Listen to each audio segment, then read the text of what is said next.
He came up from Birmingham in the year 65, spent his time there coining, merely to survive. But informers, they were talking, 'twas time to get away. Thus he arrived at Bellhole that wild and windy day, where ling and dry grass rustle, little stems outside the house, where wailing curlew circle, up clutter startled grouse, where the wind blows hard through Bellhole, across Errington Moor. He returned back to the riding where he had dwelt before.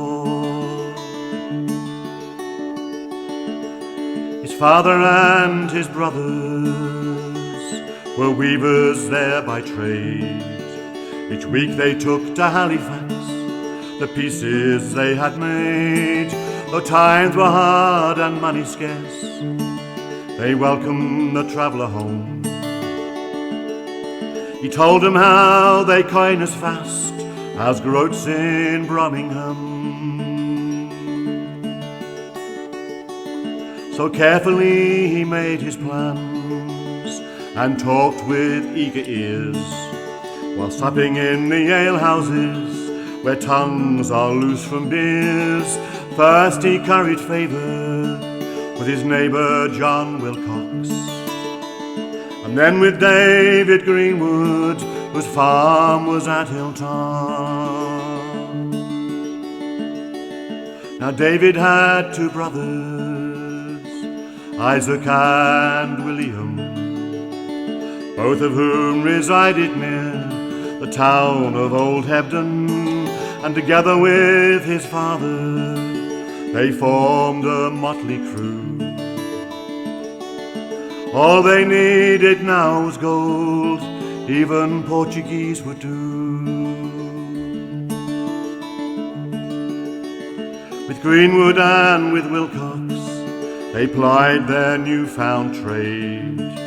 Even rich and famous laughed, such money could be made. From mill owner down to runner, all became in vogue, while Hartley and his merry team simply devalued gold. But they counted not on Parker, so ruthless and upright, nor on William Dayton, who rode the moors at night. The first was a solicitor whose clients went bankrupt. The second was the excise man they never could corrupt. Dayton sought informers, James Broadbent came along.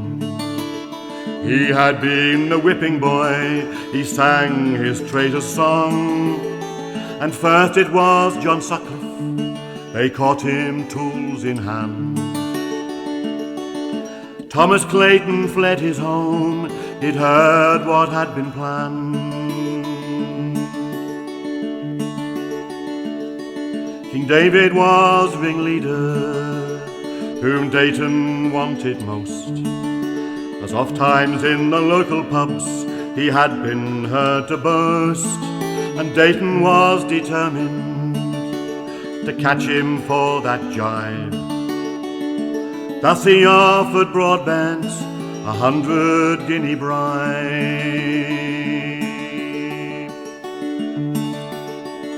They both went to the magistrate, where Broadbent he did swear that he had seen King David cut 4 guineas while he was there. He thought he'd earn a fortune, oh, what was he to lose? But all that Dayton gave him was 5 shillings and some shoes. On the 14th of October, Dayton strode along Southgate. He knew that in the old cock inn his bailiff friends did wait, and also there was Hartley, talking very loud, buying drinks and laughing, the centre of the crowd. There Dayton did arrest him, and they carried him away, and they caught James Jagger too, or so the papers say. To York the pair were taken, though Broadbent did retract, and all this caused the blood to boil in the mind of young Isaac.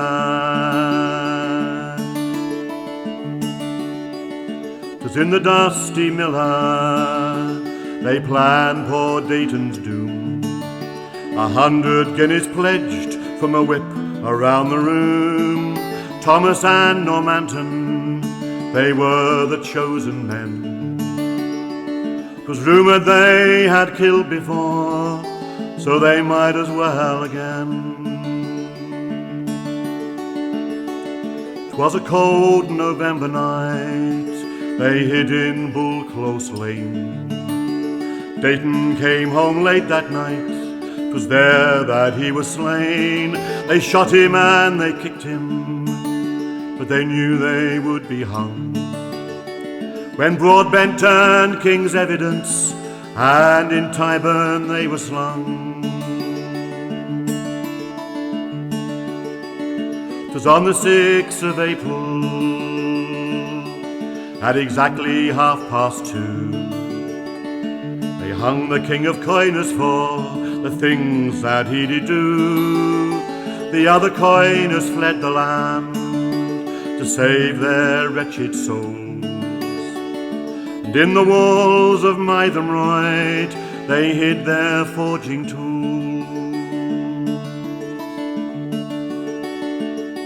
Dead David, he was taken home through jeering, cheering crowds, back to the church at Heptonstall, where spire touches the clouds, to where the river Hebden flows o'er Hardcastle crags. Thus he was saved a limestone grave, unlike the other lags.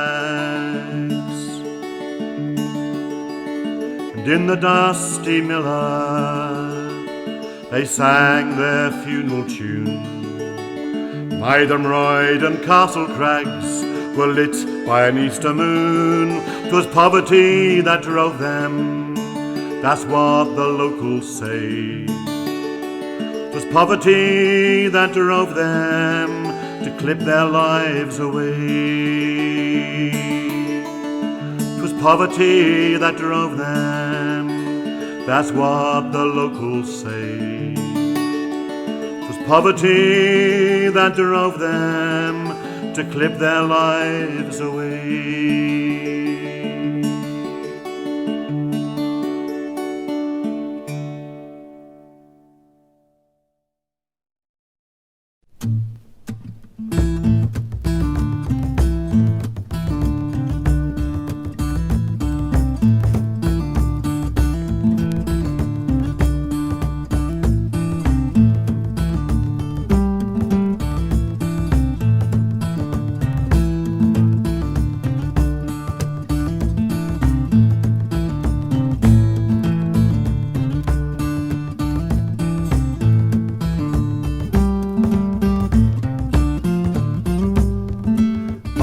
Weatherhill was a brisk young weaver, and at Todmorden he did dwell. He fell in love with a handsome maiden, the parson's servant Sarah Bell. It was at Todmorden where these true lovers at the parson's house their love did tell. And none in the world will be more constant than Miles Weatherhill and Sarah Bell. But they were parted, broken-hearted, separated were those lovers far. Those constant lovers adored each other, and love will penetrate through iron bars. They would have married, tales were carried, caused displeasure as you shall hear. Miles was refused to meet his lover, and she left Todmorden, Lancashire. She left her true love broken-hearted, and to her mother at York did go. And o'er the distance they were parted, caused sorrow, grief, and pain and woe. All through his sadness, Miles in madness, he made a deep and a solemn vow. Separated from his own true lover, he'd be revenged on Parson Plough. For loaded pistols, a fit of frenzy, Miles to the vicarage went forthwith, and with a weapon wounded the master, and he shot the maiden named Jane Smith. To the lady's chamber, rage and anger, bent on destruction, intent to kill, he took a poker and he beat her, till crimson blood on the floor did spill. If Miles and Sarah had not been parted, those in the grave would be living now, and Miles would not have died on the gallows for slaying the servant and Parson Plough. At the early age of 23, in the shades below where the worms do dwell, come all ye people and consider Miles, Weatherhill and Sarah Bell.